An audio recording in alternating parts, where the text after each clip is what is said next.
সাথে সাথে এখন কি বলেছে দেখো, বলছে একটি বাক্সে 1 টাকা 50 পয়সা 25 পয়সা মিলিয়ে মোট 378টি মুদ্রা আছে। তাহলে 1 টাকা 50 পয়সা আর আছে 25 পয়সা। একইভাবে এখানটায় লিখবে সংখ্যা আর তার নিচে লিখবে মূল্য।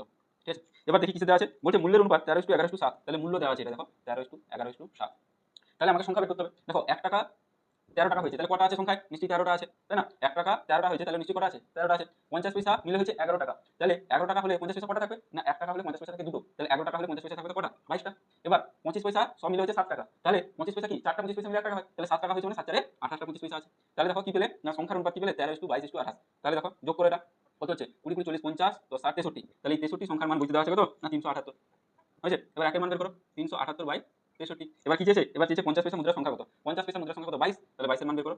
তাহলে কি করবে 378/63 ইনটু 22 কাটো। দেখো 63 আছে মানে সাথে কাটবে 7 9 63 7 5 35 34 28 7 28 আবার কাটো 9 6 54। তাহলে কত হলো 6 2 12 2 হাতে 1 6 2 12 1 13। তাহলে 132।